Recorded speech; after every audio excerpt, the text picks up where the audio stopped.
one word summarizes the times we live in, and it is the word convergence. Learn what is converging and how. Next. We are at a time when so many of these end-time signs are actually converging, and yet the church is absolutely silent on this topic. This is Understanding the Times Radio with Jan Markell. Jan meets today with Brent Miller, Jr., producer of a new motion picture, The Coming Convergence. This film is about the signs leading up to what the Bible describes as the Tribulation. The Bible foretells the end of days will be preceded by a sequence of global events that have never occurred before. But can this be proven through newly exposed geological and statistical evidence? A convergence of events has now been discovered that many believe finally prove the tribulation is about to begin. Jan will spend the next hour with Brent Miller to discuss why this movie was made and what Brent hopes to accomplish through it. To get the conversation started, here's Jan Markell. How will the world end? This very debate has been saturated by endless views and opinions, consumed within a sea of noise.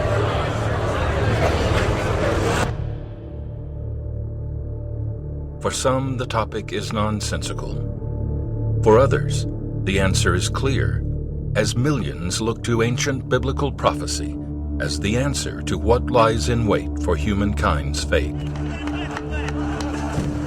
Regardless of what you believe, the very debate has seen a resurgence due to unprecedented global conflicts and instability.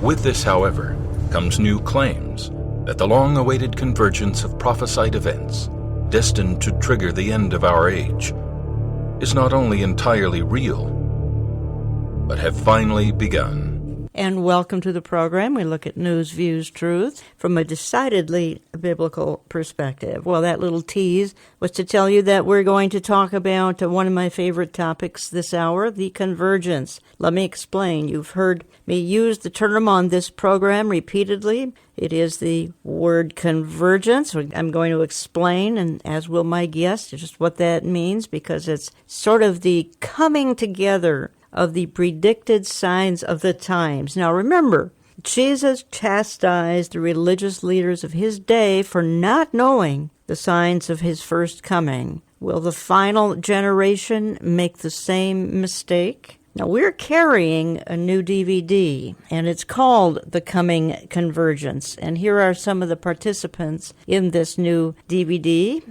Pastor Ray Bentley, Pastor Tom Hughes, Pastor Jack Hibbs, those are all Calvary Chapel, Douglas Hemp, Cade Hawkins, and Brent Miller. And I have the writer-producer on air with me for the hour, Brent Miller. Brent, welcome to the program. Thank you, Jan. It's a pleasure to be here. Thank you for making a thought-provoking film. Now, let me just say this. I deal with people daily who consider the topic we're going to discuss for the hour. They consider it an afterthought. It's of no interest. They mock the things that you and I hold dear, including the soon return of the Lord. Having said that, Brent, the last 20 years, and narrowing it down even more, let's say to the last 5-10 years, has revealed a stunning convergence of stage-setting signs. Now, you have produced a DVD. It's outstanding, and you refer to the 2,500 signs of the Lord's coming. Now, some of these apply to his first coming, some to the last days before the tribulation, and many that will unfold in the tribulation. This must have been quite a project.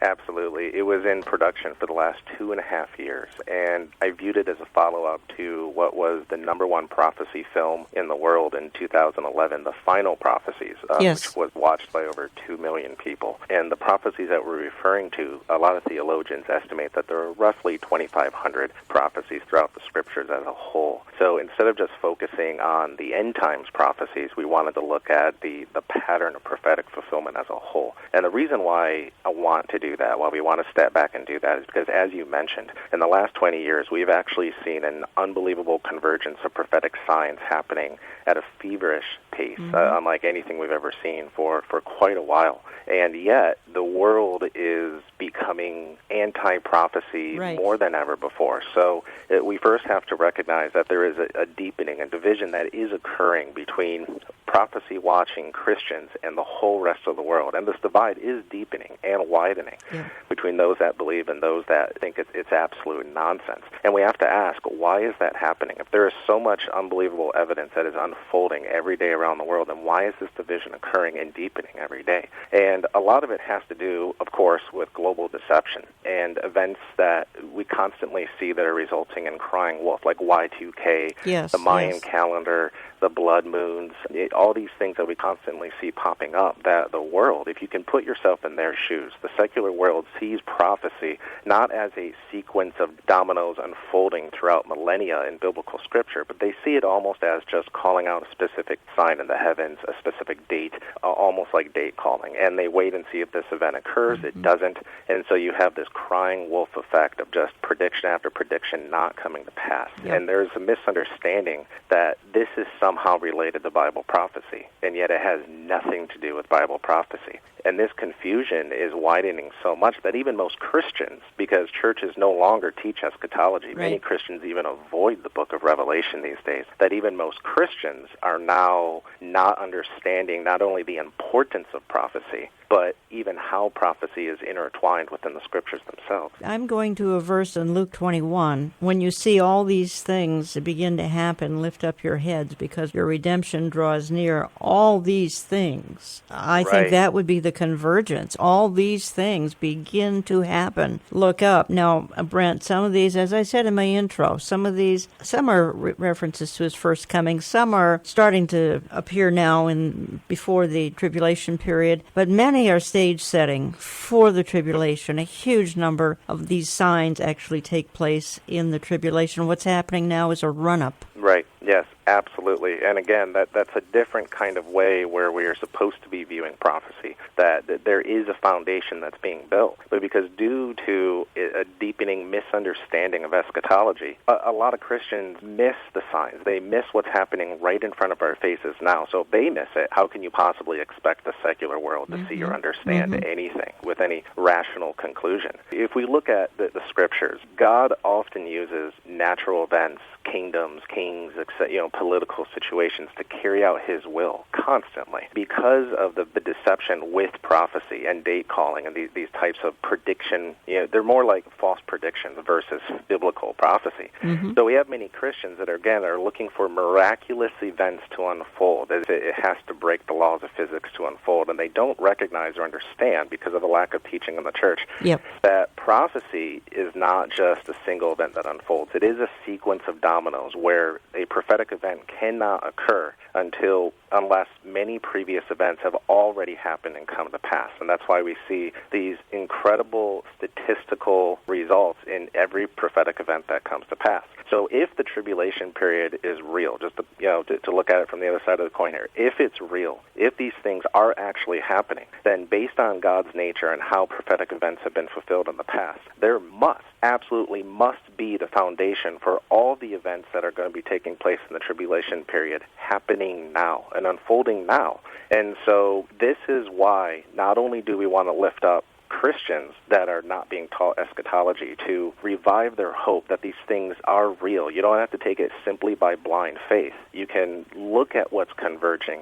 right in front of our faces, but also to have this be the most powerful ministry tool ever created to actually speak to the non-believing world. But if I can continue for a second, a lot of people say, well, why prophecy? So this comes from my own personal background. I come from what you would call the prove-it generation. Every single question, every statement that anyone ever makes can now be Googled in a moment. You can get the opinion of the world in moments now. So you have to address that kind of instant access to information across all generations and backgrounds and views and so forth. And so prophecy, because it is so interwoven throughout all the scriptures, that first we have to stop and ask, well, why does prophecy exist? It's something a lot of people don't ask. They just assume it's kind of like a predictive thing. It's very, confusing, or it's this mystery, but, why prophecy? Well, prophecy exists so that God can prove to us that he is God. We were never told to have blind faith.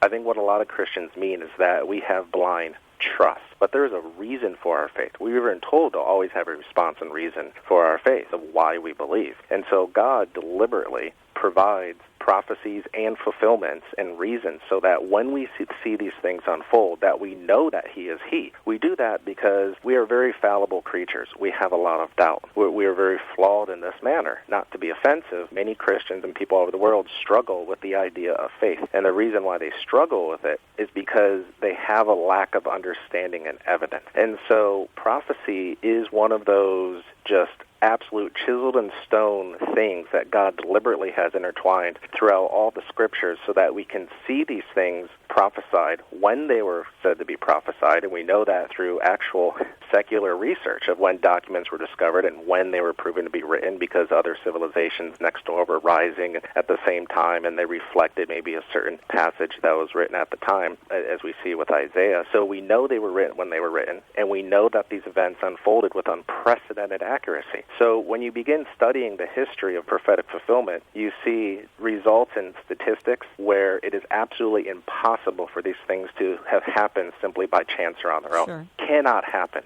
It actually proves that the source of the information is divine. That is why we have prophecy. It's to lift us up. So the whole point of prophecy is that it does prove that God is God. And if you can prove to the secular world that prophecy is real, you've now presented something which they almost cannot argue with. Well, having seen the DVD, and folks, we're carrying it, The Coming Convergence, I would say a lot is in there that you can't argue about the facts, quite frankly. Again, participating in this film, some familiar voices, Pastor Ray Bentley, Pastor Jack Hibbs, Pastor Tom Hughes, Cade Hawkins, Doug Hamp, and others. And Brent Miller is the writer-producer. He's on the line with me from California, and his father's in the film, as a matter of fact. And Brent, you cover a lot of, let's just say, markers. You talk about some of the things that are going to be coming upon the world. The worldwide economic system is going to change. The worldwide religious system will change. Worldwide political bureaucracy. Worldwide turmoil. You talk a lot about natural disasters, that they're more frequent, they're more intense.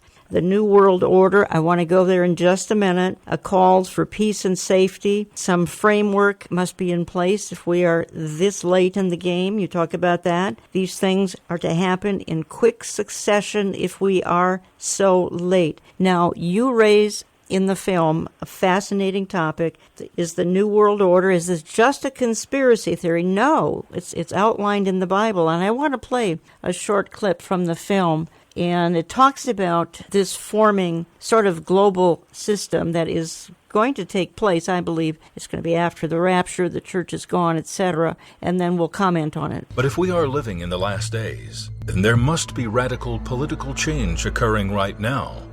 And surely, a superpower like the United States, which is heavily involved in world affairs, isn't partaking in such an agenda.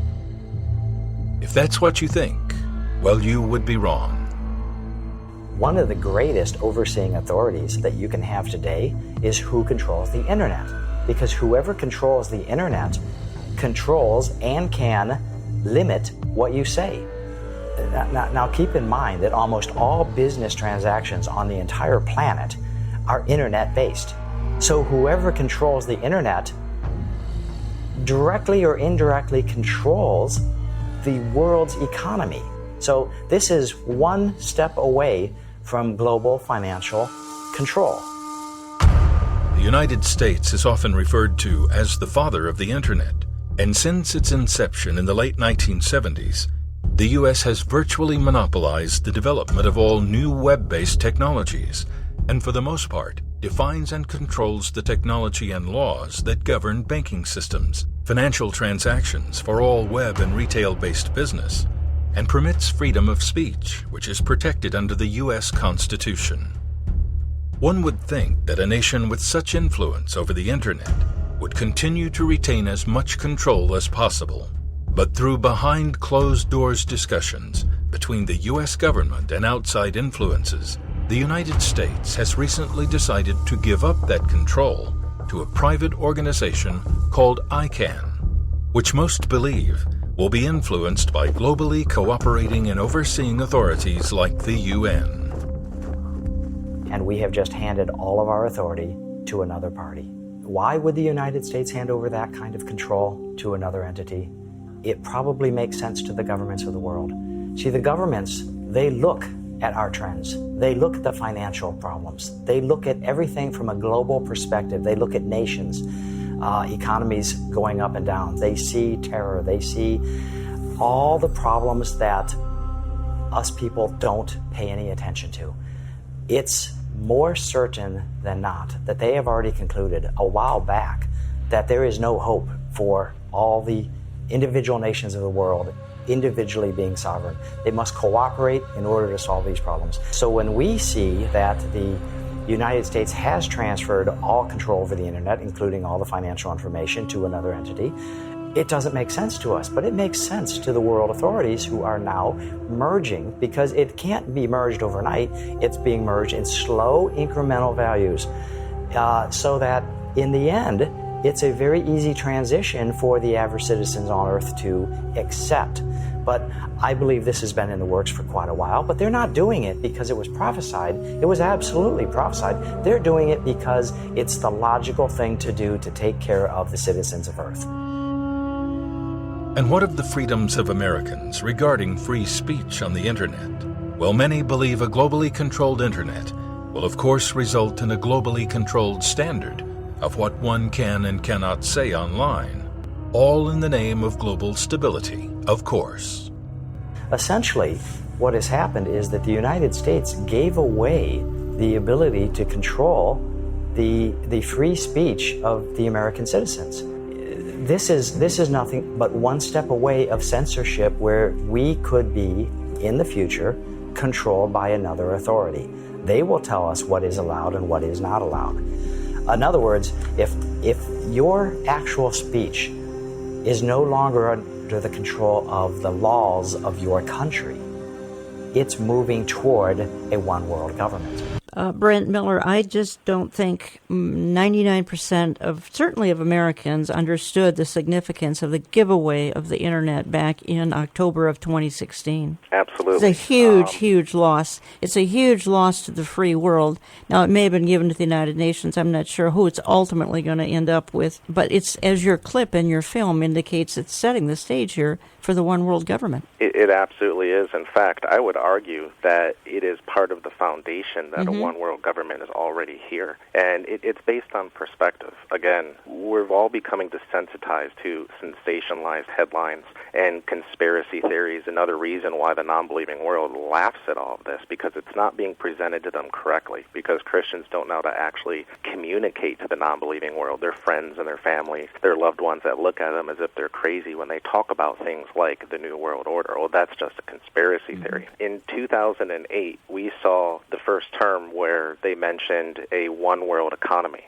and yet we never really saw that coming. There was no day where I woke up and saw the headlines, one world economy born. It's something that did evolve and happened over time through necessity, and no one really recognized it as such, not even Christians, and yet it is very biblical, and we see the exact same thing unfolding with a new world order. There isn't going to be a day where you wake up and see new world order born and everything is going to change. It's going to be almost invisible through political and economic change. Going to tell you how to get a hold of this DVD when I get back, folks, in my next segment. I'm talking to Brent Miller, writer-producer of the new DVD, The Coming Convergence. You hear that term on this program all the time. This particular film puts it all together. Back in just a couple of minutes.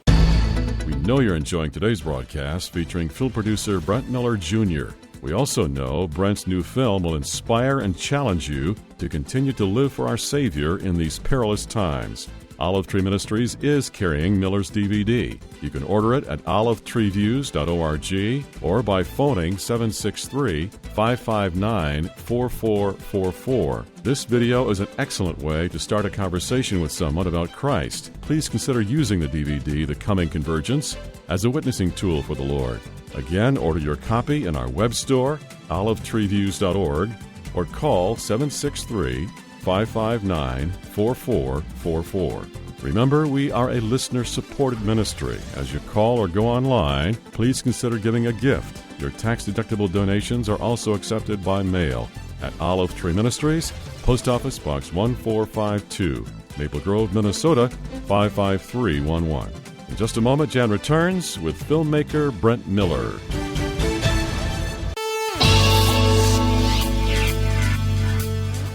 We are finalizing our 21st Understanding the Times conference for October 7 at Grace Church in Eden Prairie, Minnesota, just outside of Minneapolis. Please consider joining us from 9 a.m. to 5 p.m. There is no cost or registration needed, but you need to make hotel reservations early. Meet believers from across America who take our time seriously but have a hope and expectancy many do not have. Our speakers include Amir Sarfati. Thessalonians chapter 4, he says, the dead in Christ will rise first, and then we that are alive will be caught up in the air. In other words, he was completely sure it's going to happen in his lifetime. And that's the way we should live, as if it is going to happen at any given minute. Dr. Mark Hitchcock. To me, that's a great picture of Bible prophecy for us. Knowing what's coming gives you peace of mind. And the Bible tells us that prophecy has a calming influence on our lives. Pastor J.D. Farag. That's not to be dismissive of the seriousness of what's happening in the world today, but thankfully we have prophecy in the Bible that tells us not only what's going to happen at the time of the end, but why it's going to happen and where it's going to lead. And by the way, spoiler alert, we win. Michelle Bachman. These people don't give up. That's what we don't understand. That is everything for them, is their strategy to get to one world government. And they will do anything, including lawless actions, to get there. Visit our website for details, olivetreeviews.org. That's olivetreeviews.org. Or call us at 763-559-4444. That's 763-559-4444. Helping you stay informed on issues that could change your life.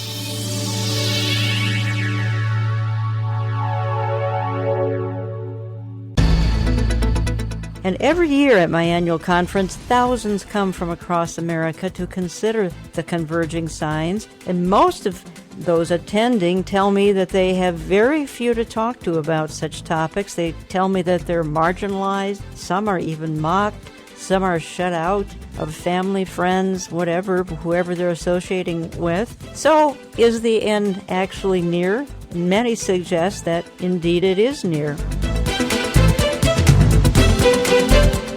The Coming Convergence, a new film released on DVD and produced by Brent Miller, Jr.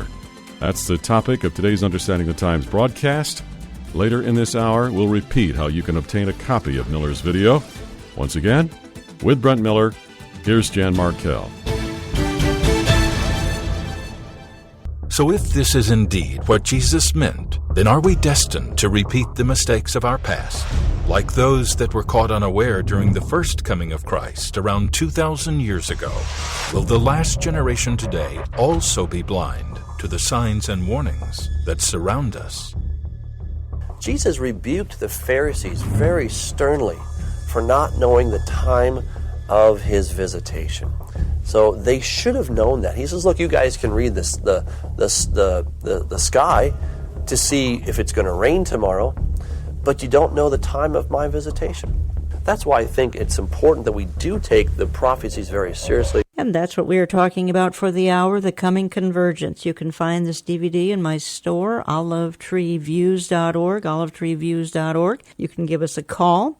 It'll be in forthcoming print and e-newsletters. We're offering it for $20 plus shipping in the U.S., and I've actually seen it 3 times because I've shown it to various people. And Brent, and that is my guest, the writer-producer Brent Miller, is my guest for the hour. Others include Ray Bentley on the DVD, Doug Hamp, Tom Hughes, Pastor Jack Hibbs, Cade Hawkins. We talked a little bit during the break, Brent Miller. How does Donald Trump, because we're talking about about the coming New World Order, which is another term for the coming one world system. And boy, this giveaway of the internet plays right. Most people so under it. They didn't even pay attention when the internet was given away. It was a huge story, huge story. How do you think Donald Trump fits into this? That is a question that I'm asked quite frequently ever since the release of the film. And personally, I've heard a lot of Christians say that when he was elected, that he would get the country back on a more conservative path, or at the very least, delay the inevitable of the liberal agenda that's been on a fast track for the last decade. But we have to remember that God's plan, his sequence of prophetic fulfillment, is never, quote-unquote, delayed in his eyes. It's always the perfect timing. It always heads towards the conclusion that we know must be in prophetic fulfillment.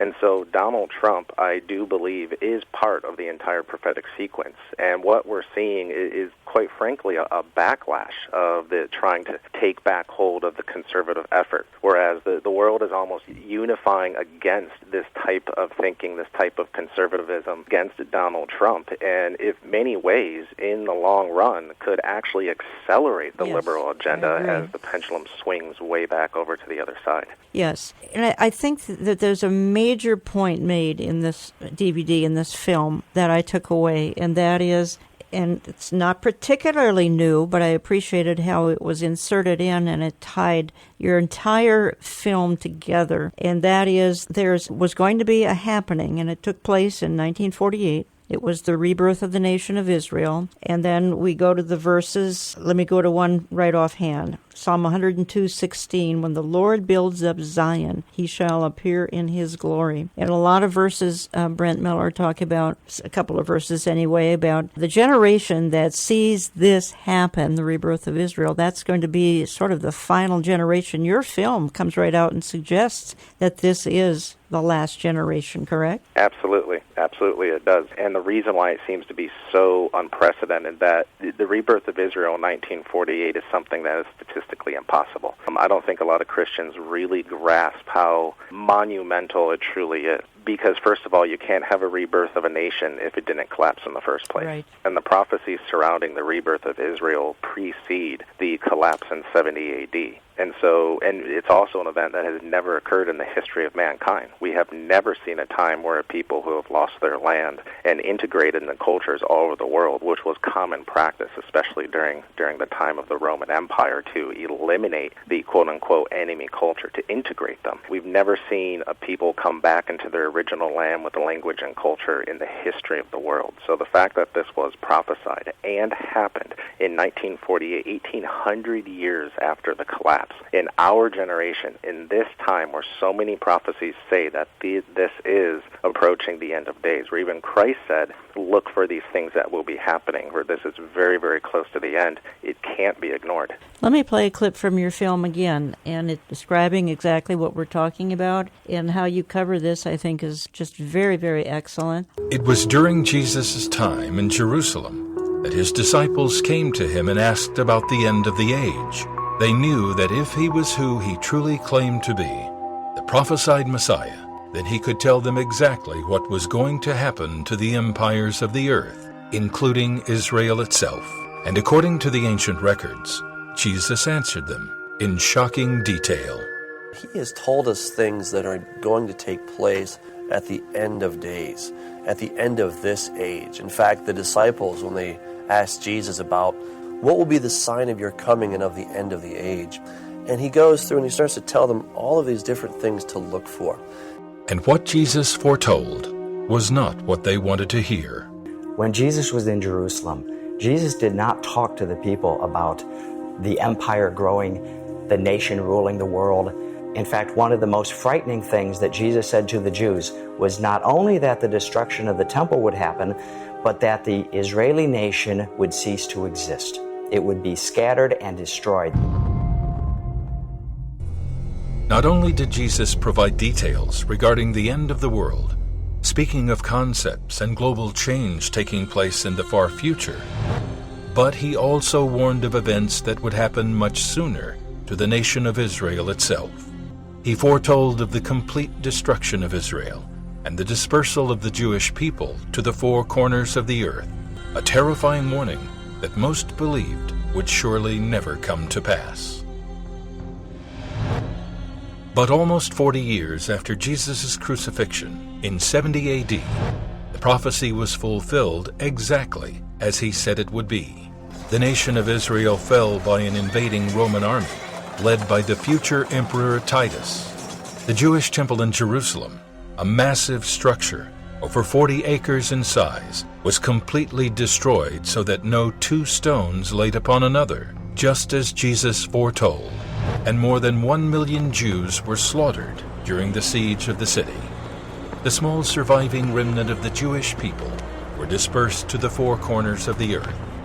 The nation of Israel was so decimated by military force that for all practical purpose, the Jewish bloodline was considered virtually dead. But following the structural rules of the prophetic timeline, there was much more to this prophecy. Decades before the destruction of Israel came to pass, it was also foretold that long after Israel would fall in the future, through utter destruction and displacement, the people would later be regathered into the original land, and the nation would be reborn. In fact, Jesus himself, who often spoke in parables, gave such an example through the imagery of a dead fig tree coming back to life at the beginning of the end of days. Well, there's a prophecy that Jesus gave. He says, learn the parable of the fig tree. And he talks about how this fig tree, when you see it begin to blossom, that will be the generation that sees his return. A very, very significant statement. Most Bible scholars believe that imagery in the parable of the fig tree is symbolic of Israel. So Jesus himself is saying, when you see that fig tree budding, coming back to life, know that my return is near. So understanding that the fig tree that Jesus was talking about is in fact Israel. And they say when it comes back, then it will be the last days. It will be the days of Antichrist. Prophecy foretells that the end of days would begin with the rebirth of Israel. But of course, this event could never happen if the nation and people were not decimated in the first place, presenting more compounding evidence as to the complexity of the ancient prophecies. But if this sequence of events wasn't miraculous enough on its own, additional prophetic details regarding how the rebirth would be fulfilled is something that would leave anyone speechless. In Ezekiel 37, you have the Valley of the Dry Bones, this picture of all these bones of the Jewish people that have been scattered and separated, coming back together as a nation. That was not just the miracle of the 20th century, the rebirth of Israel. I think it's one of the miracles of all time. Even the language came back some 100 years ago or so. Brent, you covered that very well in the film. Again, the film is The Coming Convergence. You can find it in my store. You can give us a call. It'll be in my various newsletters. You did a wonderful job covering this particular segment. Another thing that you point out in the film is one of the spokesmen in the film says that most of the signs that DVD outlines, they take place in the tribulation, or a lot of them anyway. And of course, they're being built up to stage setting now. But they are so horrific. They're so horrific what happens in that tribulation time, that if a listener is concerned about a loved one who may be left behind, that now is the time to take action, because you don't want anybody being left behind during that terrible, terrible time. Right, and that really is the ultimate goal of this film, just to provide a little bit of insight, is that the majority of the Christian audience really wants information that they want to see and hear. That's why a lot of the Christian films you see in the theaters, and the Coming Convergence had a limited theatrical release, but a lot of the big-budget Christian films, it's fan service. They're written for Christians, so Christians will love it and buy it, and that's really just the goals of the films. And don't get me wrong, a lot of the films I love. I think it fills a need out there, but there is a lack of producing high-quality ministry material that doesn't just cater to what the Christian wants to see, but actually provides what the secular world needs to see and hear. And there is a difference, is that some people will look at some of this prophetic information we're discussing and say, well, of course, I know all of that. I know Israel was born in 1948 and these things have happened. This is nothing new to me. Well, the reality is A, can you actually prove that to a non-believer, which is what this film does. It doesn't just make the statements. It proves that it's real and it's happening statistically and with evidence. But do you realize that most of the world doesn't believe anything was miraculous about the rebirth of Israel in 1948. Most of the world doesn't believe that a lot of the convergences that we see happening now are statistically impossible and were all prophesied. They don't understand it, and this is the majority of the people. So if a Christian who wants a way to learn how to communicate this prophetic information, to prove it to a loved one or a friend, the Coming Convergence gets the job done. That is the point of it. Yes, and I think there's some discussion about, just what is a generation. A generation could be anywhere from 70 years, even 120 years. And I think you make the point that it's probably an average to a maximum lifespan. And let's go back to 1948. And if the premise that you are stating is true, we're getting towards the end of that lifespan that began in 1948. Absolutely, and that's another very interesting point, is that today we say an average lifespan is around 80 years, and people don't live beyond 120. And that wasn't always true. Not that long ago, in the medieval ages, the average lifespan was around 35 years old. And so only a few hundred years ago, you couldn't say that a generation was 80 to 120 years if you were looking at it through a prophetic lens. So that's just yet another tidbit of information that proves that everything seems to be in place to fulfill the scriptures to the letter. Again, folks, here are some of the categories the DVD covers. Talks about the worldwide economic system, religious system that's on its way, some of the stage setting going on there, worldwide political bureaucracy, the worldwide turmoil, the natural disasters. We already touched on the New World Order. We already touched on the rebirth of Israel. Let me just say this. If some of this is of interest to you, and by the way, I'm doing, for my Twin Cities audience, again, for the rest of my stations, thank you for bearing with me, but I will be having this film available at my summer prophecy class in the Twin Cities. It's only in the Twin Cities. Anybody can get a CD. You've got to call my office to get a CD for the Summer Watchman on the Wall prophecy class every Sunday night, 6:30 p.m., starting first Sunday of June through every Sunday night in August. At Kehilat Sar Shalom, I'm renting the facilities of Kehilat Sar Shalom in St. Louis Park, suburb of Minneapolis on Rhode Island. 6:30 p.m. to 8 p.m. There'll be a time of fellowship probably till 9 p.m. This is the former Twin City Fellowship Church. It then became Anchor Bible Church, and now it is Kehilat Sar Shalom Messianic Congregation in St. Louis Park. I'm going to bring this DVD with me to make it available for all of you if you don't want to order online or order by mail or phone. And I hope to see some of you out to that class every Sunday night except July 4th weekend. So, Brent, I know you have tried to target some unbelievers in this film, and I think you do a good job of that, and you have an intriguing gal, because the film seems to start in the beginning of the tribulation, am I right? Yes, it does. Explain that scenario. Again, because this is a tool with real Hollywood-grade cinematography, we work with higher-budget productions and full film crews here at our California production office, is that we wanted to reinvent what a documentary could be. So if someone is expecting another, dry, just, a bunch of talking heads sitting there that friend or loved one might find a little boring, they would be very wrong. We do open up on the post-apocalyptic set with an actor whom we call Tribulation Girl, who's played by Erin Hawkins, an incredible actor. She did an amazing job, who basically represents waking up in the tribulation period. And throughout the documentary, she interrupts from the tribulation period, interrupts the speakers, interrupts the narrator to talk about how, in reality, some of the topics that are being discussed actually unfolded, like the global economic collapse and the rise of the Antichrist. And what she does is really provide the viewpoint of the secular world. She relates to the non-believer because she was a non-believer. And even during our theatrical premiere in California, which was a mix of ages and different backgrounds and religious beliefs, there were people weeping during the Coming Convergence, because not only did it do such a good job of proving the point that prophecy is real and we are living at the end of days, but it connected to the non-believing audience so emotionally that it did open them up to actually listen to what was being said. And that's really the goal, is to bring down those walls that we all know that our friends and family and kind of the fence-sitters, if you will, or even the straight rejectors, the non-believers, have, because they believe they've heard it all before. They believe, I already know what it is that you're going to say, and this film puts a crack in that wall and kind of attacks it in a completely different way, using relatable emotion and apologetics. When you see these things begin to happen, look up and know that your redemption draws nigh. When you see what things begin to happen, when you see some of these 2,500 signs, many of them already fulfilled, some in the first coming of the Lord, many more are going to happen in the church age, and many, many more going to happen in the tribulation. And again, as I referenced a moment ago, some of the happenings in the tribulation, so shocking and so horrible. I'll say more about that as we go out of the program.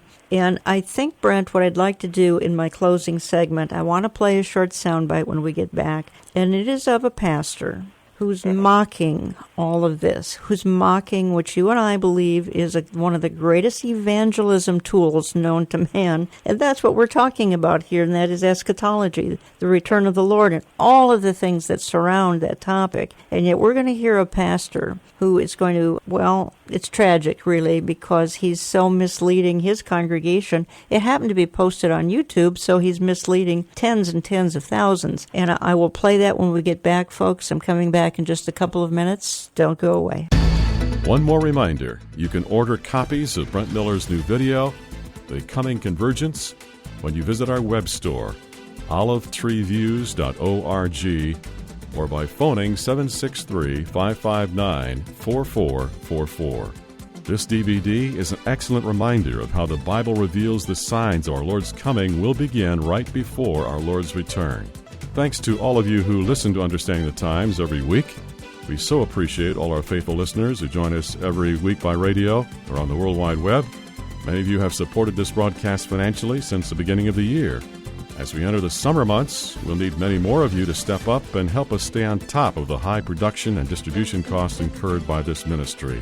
Please write with your tax-deductible gifts to Olive Tree Ministries, Post Office Box 1452, Maple Grove, Minnesota 55311. Donations are also accepted online at olivetreeviews.org or when you phone 763-559-4444. Jen will be right back right after this.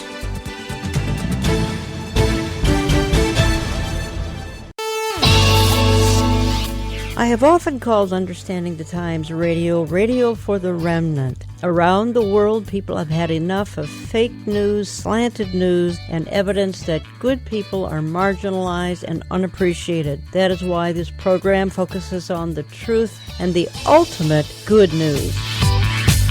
If you would like to keep it coming to your neighborhood, please consider a tax-deductible gift to Olive Tree Ministries. Give online at olivetreeviews.org, olivetreeviews.org. You can call us business hours, Central Time, 763-559-4444, 763-559-4444, or just drop us a note. If you can't financially support, let us know. We make a difference in your life. Write to Olive Tree Ministries, Box 1452, Maple Grove, Minnesota 55311, Box 1452, Maple Grove, Minnesota 55311. Help us look at today, but with another eye on tomorrow and the ultimate hope that awaits us.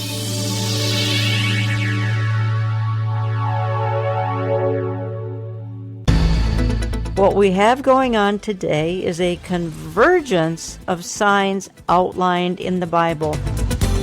Just a few examples here that tell me we're in an actual countdown. I mean, in the last decade, Israel has been abandoned by every major nation on earth. Every nation is having the predicted distress with perplexity. Luke 21:25. Whether it's terror events, weather-related problems, economic meltdowns, lawlessness, political corruption, no nation escapes the distress with perplexity today. Understanding the Times continues with filmmaker Brent Miller, Jr. Now with our final segment, here's Jan Markell. So why is it that millions of people all over the world still insist that the end is upon us? Are they naive or misled by skewed religious views?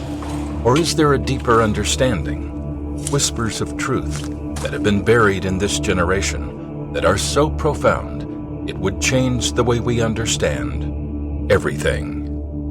But even if such evidence existed, its warnings will likely fall on deaf ears.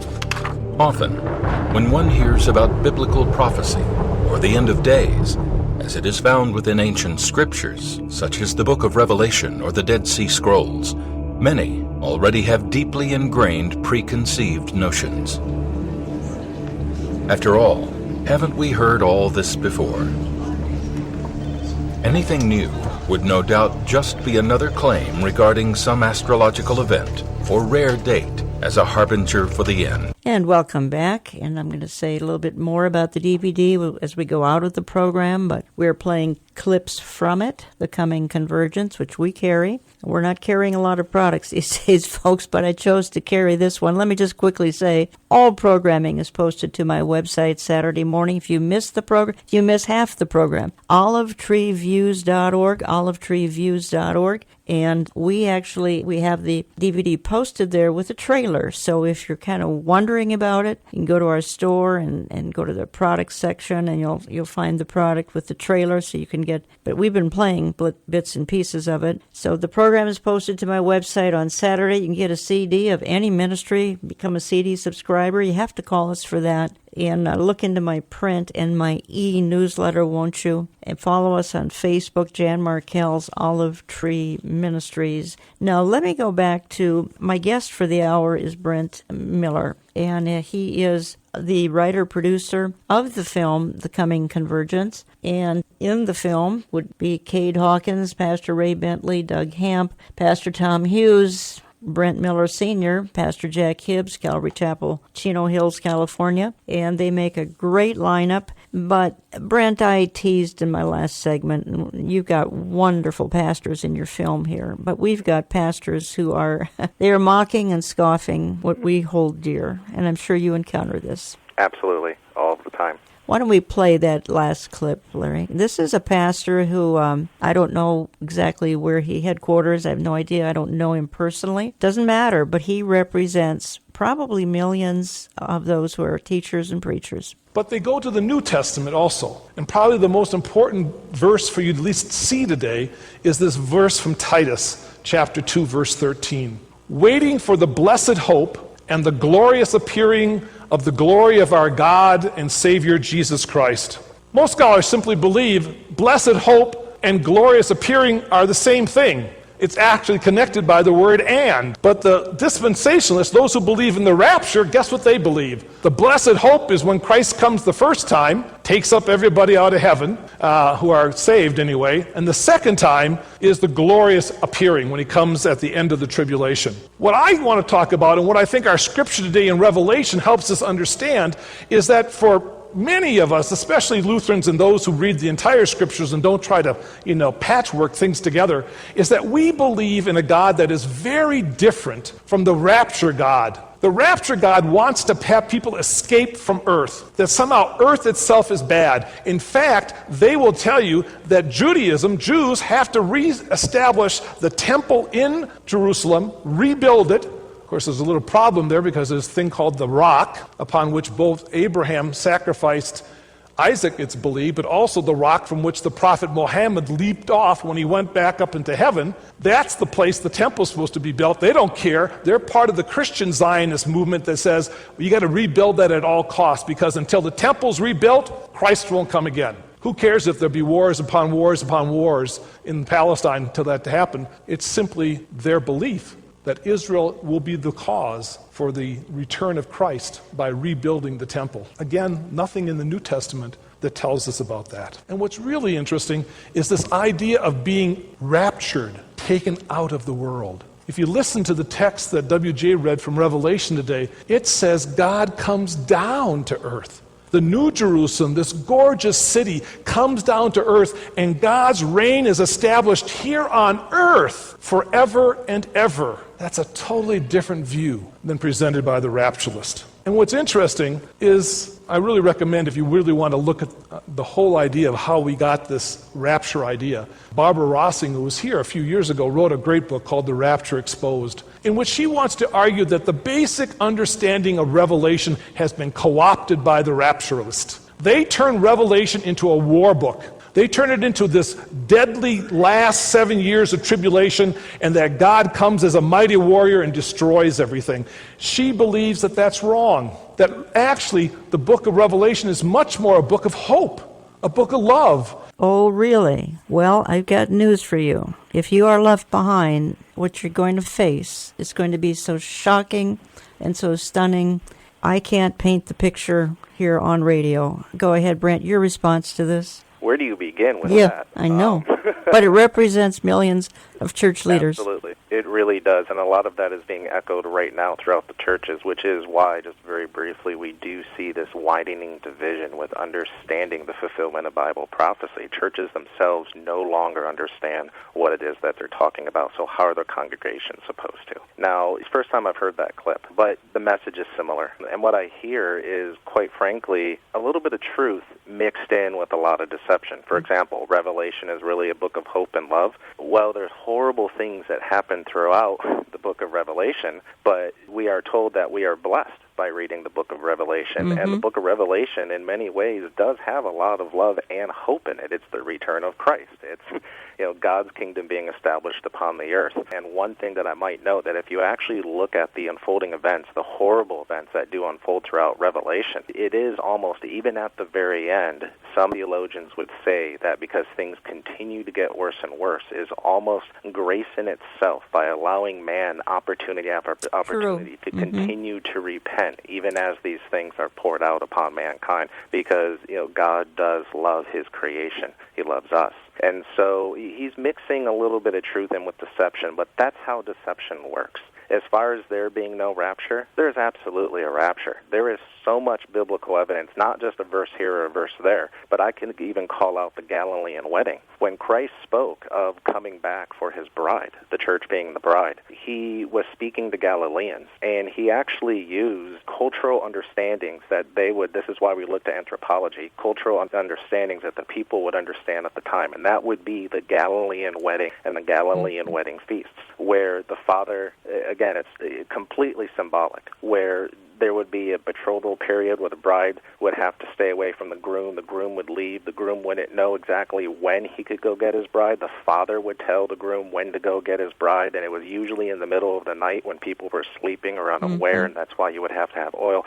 I could go on and on and on. The bottom line is that there are so many parallels to, even culturally speaking, that reflect the occurrence of the rapture. It is absolutely something that does occur. So it is sad that this pastor, it seems to be grossly misleading how people should look at and interpret the end of days. But again, is it really that surprising to you? No, not at all. I just played it as an illustration. And again, he considers the rapture and the second coming to be one and the same. Many people do that. And he's robbed everybody of the blessed hope because obviously in his interpretation, the church goes through that tribulation, and this pastor is just referring to the second coming as, and that is going to be a glorious experience, the second coming. It's just we come with Christ. In the rapture, we go up and meet Christ. Right. And another sad thing that I hear is that if there is no blessed hope, and let's say you're a Christian and you just look forward to all of the horrible things that await during the tribulation period,